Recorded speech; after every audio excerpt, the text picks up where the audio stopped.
to Sydney Bowles, and when we got news a couple days ago that some mosquitoes with West Nile virus had been detected in Burlington, I had some questions, and I thought you might too. So I invited the Board of Health environmental engineer Christine Mathis here to talk a little bit about it. Christine, thank you so much for coming. Thank you for having me. So, first question, what is West Nile virus? So it's a virus that's carried by biting mosquitoes, and it can infect, for mammals, it can infect horses and humans. How big of a deal is it? Forgive me for asking bluntly. Sure. In large part, most people don't know if they've been infected by West Nile virus carrying mosquito. It's typically an asymptomatic virus, meaning that people just don't know. They're not showing any signs of being ill. And that happens at they estimate about 8 out of 10 people who contracted never even know they had it because they have no symptoms. And the other 20% or so will have mild symptoms, typically a fever, sometimes associated with nausea, aches, pains, a rash maybe. And in very, very rare occasions, that can lead to a more severe illness like meningitis or encephalitis. So it's good to know that it's here, but most people don't really need to worry about this. Correct. And if I'm correct, there haven't been any cases identified in humans around here. No, there have been multiple detections of positive mosquitoes, but nothing in any mammals or humans this year. So Christine, I remember a couple of years ago, a couple of decades ago, we started to hear about this in the US, but it is kind of new here. So can you tell a little bit about how we started to get West Nile virus in our area? So, sure, nobody really knows how it got here in the first place, but the first detected cases of West Nile virus in the US were in New York City in 1999. And it has, over the past 20 years plus, spread across all 50 states and all of North America, most of North America, and into Central and portions of South America.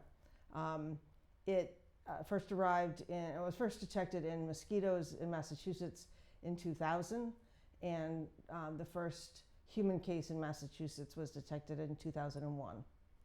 And in the 20 years since, there have been 211 cases of human West Nile virus in Massachusetts. Do we know if there have been any in Burlington? I think we've had a couple, but it's like out of 211. Right. I mean, it's likely that I just don't know that number. But we could have had some and we wouldn't even know because it's Correct. often asymptomatic. Okay. Correct. Okay. Are there people, I mean, I feel like with COVID, we've all learned a lot about how viruses work, right? Like some people could have a fine time and other people it could be pretty severe. So are there groups of people that might be at higher risk or who might want to be a little more concerned? So typically people over 60 are at higher risk. And then if you, just like with COVID, if you have other underlying illnesses that can weaken your immune system, you would also be at a higher risk. I was not originally planning on asking you this, but when we were just talking before the camera started rolling, you were telling me that there's a whole system for how Burlington is part of this larger network of dealing with mosquitoes. Can you talk a little bit about that? Sure. Throughout the Commonwealth, there are 11 mosquito control districts, and they're grouped geographically. Burlington is part of the East Middlesex Mosquito Control Project, and Burlington and surrounding towns join forces and funds, and the Mosquito Control Project manages things like trapping and testing of mosquitoes, the application of pesticides to control mosquito populations, and that includes everything from doing aerial spraying over the large wetland by the Vine Brook wetlands in the springtime, as well as doing adult pesticide applications for adult mosquitoes by truck-mounted spraying during the summer months. And they also do application of pesticides to catch basins, because basins are a good breeding ground for mosquito larvae. And you're the representative from Burlington, is that I right? am. Yeah. Okay. Are you guys, is this mosquito control district talking about the bigger picture here? The bigger picture being a warming climate and climate change?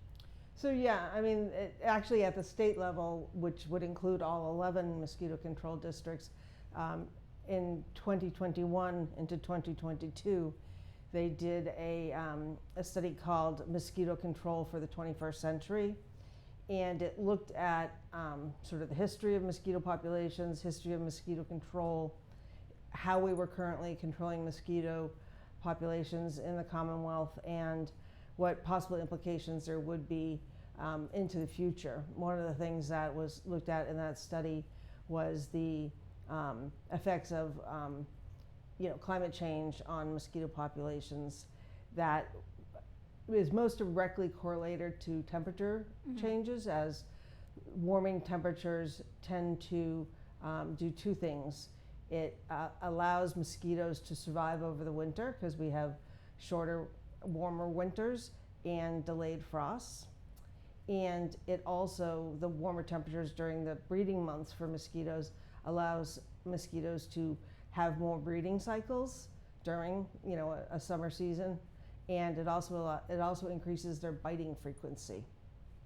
So it's just sort of overall, we might see a little more mosquitoes, more bites, more kinds of mosquitoes maybe as our climate warms. Yeah, so in terms of warming, you might see mosquitoes that aren't currently known to our region because we're not historically a tropical region, right, where mosquitoes are more prevalent. But we may see some inching up. But right now, the ones that we see in the area have been pretty consistent for the last 20 years. So those that pertain to West Nile virus.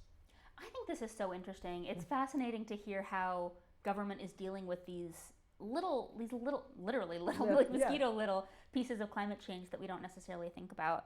But before we wrap up, I do want to get back to the immediate issue, which is West Nile virus, just a tiny bit.